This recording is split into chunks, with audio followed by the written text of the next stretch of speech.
বাস্তবেই ISL league shield কে জিতবে তার থেকেও বেশি ফাইট যেন প্লে অফসে কোন টিম ফাইনালি সিক্সথ পজিশনের জন্য যাবে। 5টা টিম তো প্লে অফসের জন্য রেডি হয়ে গেছে, 6 নম্বর পজিশনে কে শেষ করবে সেই নিয়ে ফাইটটা অনেক বেশি জোরদার ছিল। মানে সেখানে চেন্নাইন এফসি, সেখানে ইস্ট বেঙ্গল, সেখানে বেঙ্গালুরু, সেখানে পাঞ্জাব, নর্থ ইস্ট এবং জামশেদপুর, এই 6টা টিম কিন্তু ফাইট করে যাচ্ছিল। এবং এই 6টা টিমের মধ্যে আজকে সন্ধ্যের রেজাল্ট, অর্থাৎ যেখানে চেন্নাইন এফসি 2-1 গোলে জামশেদপুরকে হারিয়েছে, সেই রেজাল্টের ভিত্তিতে জামশেদপুর কিন্তু প্লে অফের রেস থেকে পুরোপুরি বাইরে চলে গেল। আপাতত বাকি 5টা টিম পড়ে থাকছে এবং বিভিন্ন ম্যাচের বিভিন্ন রেজাল্ট, একে অপরের দিকে তাকিয়ে থাকা এবং নিজের ঘরে 3 পয়েন্ট নিয়ে আসা, সব কিছুতে কিন্তু সিক্সথ পজিশনটা ফাইনাল হবে। শুধুমাত্র নিজেরা জিতলে চলবে না, তাকিয়ে থাকতে হবে অন্যদের দিকে যে সেখানেও রেজাল্ট কি হচ্ছে।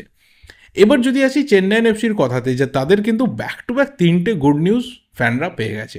এক, মোহনবাগানের ঘরের মাঠে তারা মোহনবাগানকে হারিয়ে গেছে। যে হায়দ্রাবাদ এফসির এগেনস্টে হেরে কোথাও তারা ডাউন হয়ে গেছিলো, সেখান থেকে তারা ফিরে এসেছিল এবং তারপরে টপ 6-এর ফাইটটাকে আরও জোরালো করে দেয় চেন্নাইন এফসি।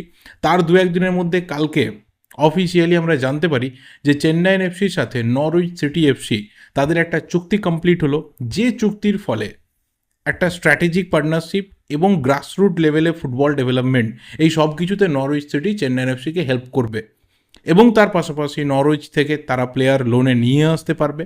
ওয়েন কোয়েল তিনি কোচ হিসাবে আরও 1 বছর কন্টিনিউ করবেন এবং অবশ্যই এই যে নরউইচের সাথে চেন্নাইন এফসির একটা সম্পর্ক, এই সম্পর্কে সেতুবন্ধন, কোথাও ব্রিজ তৈরি করার যে কাজ, সেটা কিন্তু ওয়েন কোয়েল নিজের হাতে করেছেন। চুক্তির যেটা সবথেকে বড় আরেকটা পয়েন্ট রয়েছে যে চেন্নাইন এফসি যারা প্লেয়ার হবে তারা কিন্তু নরউইচের যে ফুটবল সিস্টেমটা রয়েছে ইংল্যান্ডে, সেখানে গিয়ে প্র্যাকটিস করতে পারবে, সেখানে ট্রেনিং সেশন কাটাতে পারবে এবং সেখানে গিয়ে ফ্রেন্ডলি ম্যাচ খেলতে পারবে।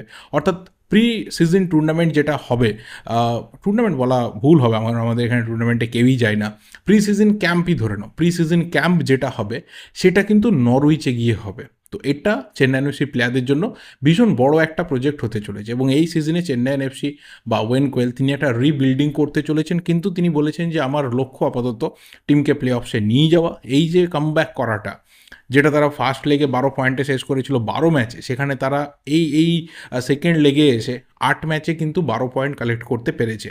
4টে উইন, 4টে লস, এবং সেই 4টে উইন যেমন তারা মার্জিনাল উইন পেয়েছে, খুব বেশি গোলের ব্যবধানে যেমন তারা জেতেনি, তেমন যে 4টে লস তারা ফেস করেছে, তার মধ্যে শুধুমাত্র মুম্বাই সিটি এফসি ম্যাচটাই তারা 2-0 মোস্ট প্রবলি এই রেজাল্টে তারা হেরেছিল, বাকি প্রত্যেকটা কিন্তু মার্জিনাল লস হয়েছে।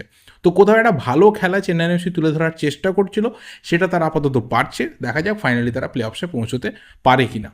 এরপরে যে বিষয়টা বলা রয়েছে সেটা কিন্তু অবশ্যই রিলেটেড উইথ মোহামেডান স্পোর্টিং। আপাতত মোহামেডান স্পোর্টিংকে ধরা চলে যে 6 তারিখের ম্যাচটার আগে, যে ম্যাচটা মোহামেডান স্পোর্টিংয়ের অ্যাওয়ে ম্যাচ রয়েছে শিলং লাজংয়ের বিরুদ্ধে, সেই ম্যাচের আগে আজকে যে রেজাল্ট ছিল নেরোকা ভার্সেস শ্রীনিধি ডেকান, সেই রেজাল্ট কিন্তু ভীষণভাবে ভাইটাল হয়ে গেছে মোহামেডান স্পোর্টিংয়ের জন্য, ভীষণভাবে ইম্পর্টেন্ট ছিল আজকের ম্যাচটা। বাট আজকের এই ম্যাচটাতে আমরা একটা বড় ব্লান্ডার দেখতে পেয়েছি। ফ্লাড লাইট অফের জন্য বেশ কিছু মিনিটস, মানে ততক্ষণে ম্যাচটা শেষ হয়ে যাওয়ার কথা, খেলা কিন্তু বন্ধ ছিল। তারপর জেনারেটর আসে, তারপর আবার নতুন করে সেট আপ হয়, তারপর ফ্লাড লাইট জ্বলে, প্লেয়াররা কিছু সময় ওয়ার্ম আপ করার সুযোগ পায়, তারপর আবার সেকেন্ড হাফের খেলা শুরু হয়। তো সেই ম্যাচে কিন্তু নেরোকা আর শ্রীনিধি ডেকান 1-1 গোলে ম্যাচটাকে শেষ করেছে এবং এই রেজাল্টটা কোথাও মোহামেডান স্পোর্টিংকে একটা বড় বুস্ট দিয়ে গেল। কারণ 6 তারিখে শিলংয়ের বিরুদ্ধে যে ম্যাচ রয়েছে, সেই ম্যাচটা জাস্ট ড্র করলে, জাস্ট 1 পয়েন্ট কালেক্ট করতে পারলেই কিন্তু মোহামেডান স্পোর্টিং এই সিজনের আই লিগ চ্যাম্পিয়ন। এবং শুধুমাত্র আই লিগ চ্যাম্পিয়ন না, তার পাশাপাশি অফিসিয়ালি আইএসএল সিজন 11-এ মোহামেডান স্পোর্টিংয়ের অফিসিয়াল গ্র্যান্ড এন্ট্রিটা হয়ে যাবে, যেটা নিয়ে এতদিন ধরে কথা বলে আসছিলাম। এবং যদি সেই দিনকে ম্যাচ জিতে যায় তাহলে তার কোনো কথাই নেই। এবং লাস্ট যে ম্যাচ রয়েছে 13 তারিখে ঘরের মাঠে দিল্লি এফসির বিরুদ্ধে সন্ধেবেলায়, সেই ম্যাচটা কিন্তু হবে যুব ভারতীতে। মোহামেডান স্পোর্টিং আগেই রিকোয়েস্ট করেছিল যে লাস্ট ম্যাচটা তারা যুব ভারতীতে খেলতে চায়, আরও বেশি দর্শক সেই দিনকে মাঠে উপস্থিত থাকবে এবং সেই দিনকে ট্রফিও মোহামেডান স্পোর্টিংয়ের হাতে তুলে দেওয়া হবে। সেই কারণেই বললাম যে মোহামেডান স্পোর্টিং আপাতত 99.9% এখানে কনফার্মড আগামী সিজনে আইএসএলে ঢোকার ক্ষেত্রে। এবং এই জিনিসটা বাংলার ফুটবলের জন্য একটা বড় দিক যে আপাতত টপ টিয়ারে যে কটা টিম রয়েছে তার মধ্যে বাংলা থেকে যে 3টে টিম রিপ্রেজেন্ট করবে তারা গ্র্যান্ড ওল্ড ক্লাবস, যাদের সূচনাটা স্বাধীনতার বহু বছর আগে হয়েছিল, যাদের সাথে গোটা ইন্ডিয়ান ফুটবলের একদম রুট আটকে রয়েছে, হিস্ট্রিটা আটকে রয়েছে। এই তিনটে ক্লাবের অন্দরমহলে ঘুরলে গোটা ভারতীয় ফুটবলের ইতিহাসকে খুঁজে পাওয়া যাবে। সেই তিনটে ক্লাব, তিনটে সবথেকে পুরনো অ্যাক্টিভ ক্লাব, তারা আইএসএলে খেলবে। এর থেকে বড় জিনিস আর কি হতে পারে?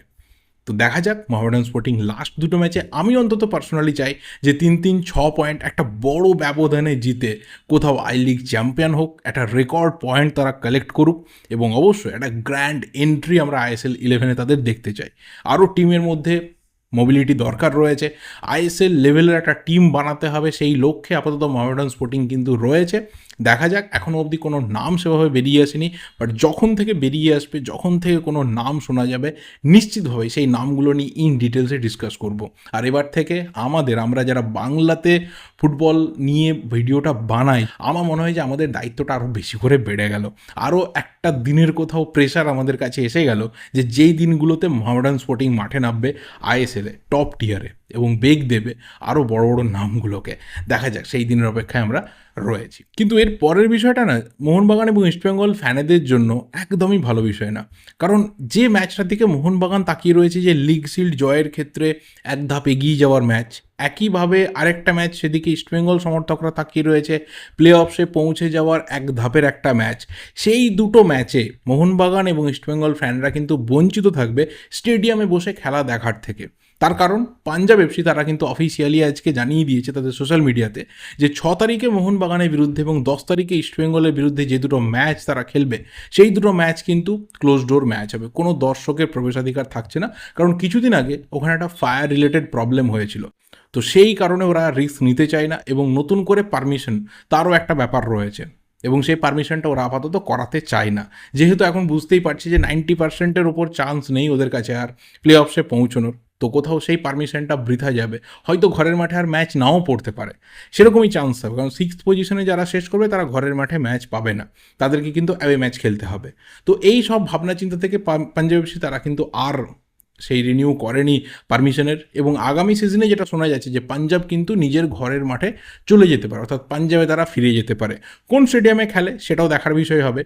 তো সেই সব বিষয় মাথায় রেখে পাঞ্জাব কিন্তু আর দিল্লি স্টেডিয়াম নিয়ে ভাবছে না। লাস্ট যে দুটো ম্যাচ রয়েছে সেই দুটো ম্যাচকে ওরা ক্লোজ ডোর কন্ডাক্ট করে আপাতত ওদের সিজনটাকে শেষ করতে চাইছে।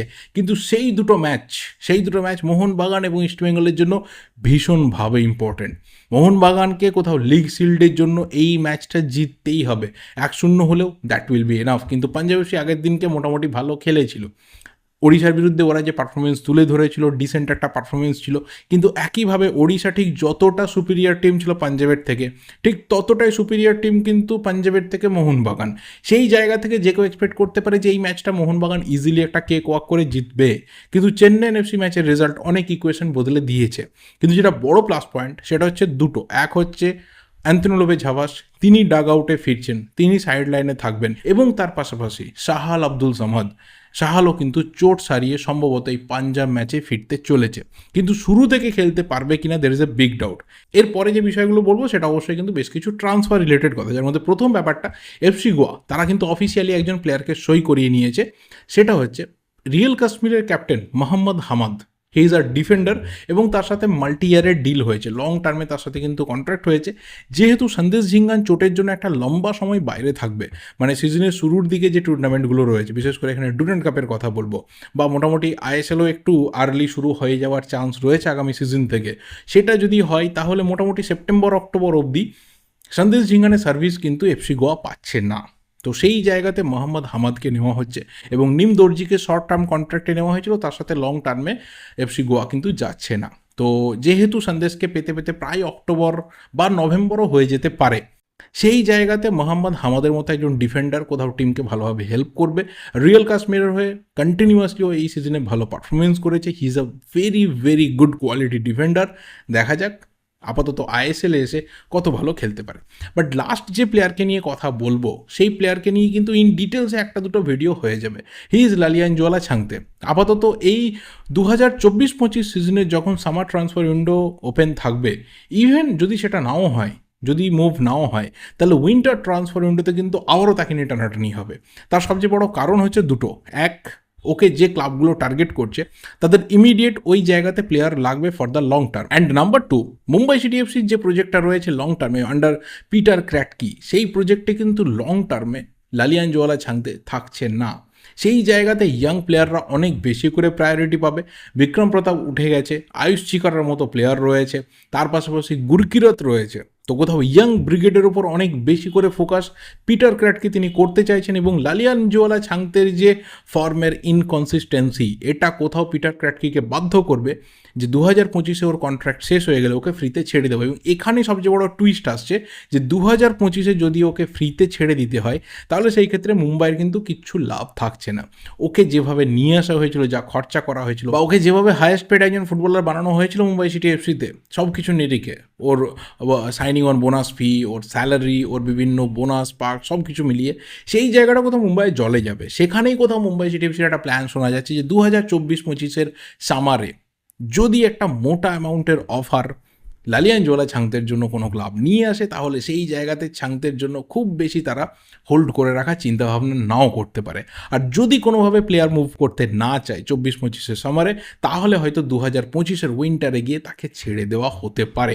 এবং সেখানেই অনেক দিন থেকে শোনা যাচ্ছিল যে মোহনবাগান একটা মুভ করতে পারে। মোহনবাগানের একটা ইন্টারেস্ট বহুদিন থেকে ছাংতের উপরে রয়েছে, বাট রিসেন্ট যে আপডেটটা ঢুকেছে সেটা হচ্ছে ওড়িশা এফসি তারাও কিন্তু রাইট উইংটাকে স্ট্রং করার জন্য ছাংতের জন্য যাচ্ছে। এবং সেখানে তার বন্ধু একটা সময় ছোটোবেলাতে এই দুজন প্লেয়ার ডিএসকে সিভাজিয়ান্সের হয়ে সই করে লিভারপুলের একাডেমিতে গেছিলো ট্রেনিং করতে, সেই জেরি মাওমিং থাঙ্গা, তার পরিবর্তে ওড়িশা এফসি কিন্তু লালিয়ানজোয়ালা ছাংতেকে সই করানোর জন্য আপাতত প্ল্যানিং স্টার্ট করেছে। এবং তার পাশাপাশি মুম্বাইয়ের কাছে এক প্রস্তাব একটা অফারও নিয়ে চলে গেছে। তো এখানে সরাসরি ব্যাটেলটা হয়তো মোহনবাগান ভার্সেস ওড়িশা হতে চলেছে। মোহনবাগান কতটা ডেসপারেট যাবে there is a big doubt, কারণ সেখানে মনভীর সিং রয়েছে। ইনকনসিস্টেন্ট বলবো না, রিসেন্ট কিছু ম্যাচ হয়তো খারাপ খেলছে, বাট প্লেয়ারটা ভাই গোটা সিজনে পারফরমেন্স করে বুঝিয়ে দেয় কী লেভেলেরও প্লেয়ার।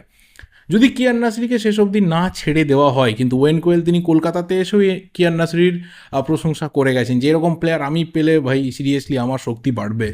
যদি কিয়ানকে না ছাড়ে তাহলে কিয়ান থাকছে রাইট উইং অপশন। এবং তার পাশাপাশি বেঞ্চের দিকে তাকাতে গেলে রিজার্ভ টিমে সেখানে কিন্তু টাইসনের মতো একটা প্লেয়ার রয়েছে যাকে ইমিডিয়েটলি সিনিয়র টিমে নিয়ে আসাটা দরকার।